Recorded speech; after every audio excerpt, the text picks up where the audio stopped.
ஏற்காடு இடைத்தேர்தலுக்கான பிரச்சாரம் திங்களன்று முடிவடைய உள்ள நிலையில் வெளி மாவட்டத்தைச் சேர்ந்த அரசியல் கட்சியினர் தொகுதியை விட்டு வெளியேற வேண்டும் என தேர்தல் அதிகாரி மகரபூஷணம் எச்சரித்துள்ளார்.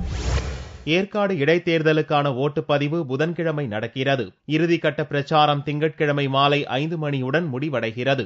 இந்நிலையில் திமுக, அதிமுக ஆகிய இரு கட்சிகளும் போட்டி போட்டு இறுதிக்கட்ட பிரச்சாரத்தில் ஈடுபட்டுள்ளனர். ஞாயிற்றுக்கிழமை அன்று செய்தியாளர்களிடம் பேசிய மாவட்ட தேர்தல் அதிகாரி மகரபூஷணம், வாக்காளர்களுக்கு பணம் மற்றும் பரிசு பொருட்கள் வழங்குவதை தடுக்கும் விதமாக ஏற்காடு தொகுதிக்குட்பட்ட அனைத்து தொகுதிகளிலும் வருவாய்த்துறை மற்றும் காவல்துறையினர் அடங்கிய 160 நபர்கள் கொண்ட 53 தனிப்படை அமைக்கப்பட்டு அதிரடி சோதனை நடத்தப்படுவதாகவும், தேர்தல் பிரச்சாரத்திற்காக வந்துள்ள வெளி மாவட்டங்களைச் சேர்ந்த அரசியல் கட்சியினர் திங்கட்கிழமை மாலை 5 மணிக்குள் தானாகவே வெளியேற வேண்டும் என்றும், அவ்வாறு வெளியேறாவிட்டால் காவல்துறையினரின் உதவியுடன் வெளியேற்றப்படுவர் என்றும் கூறினார்.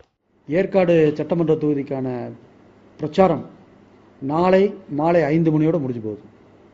அதற்கு பின்னர் வெளியூர்களிலிருந்து, வெளி மாவட்டங்களிலிருந்து இங்கே வருகை தந்து பிரச்சாரம் செய்தவர்கள் அவர்களாகவே இந்த பகுதியிலிருந்து வெளியேறிவிட வேண்டும்.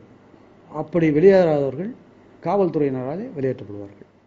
சென்னையிலிருந்து பேலூர் நோக்கி வந்த லாரியை அதிகாரிகள் சோதனை நடத்திய போது சந்தேகத்திற்கு இடமளிக்கும் வகையில் 1600 நான்ஸ்டிக் தவா மற்றும் லாரியையும் போலீசார் அதிரடியாக பறிமுதல் செய்துள்ளது குறிப்பிடத்தக்கது.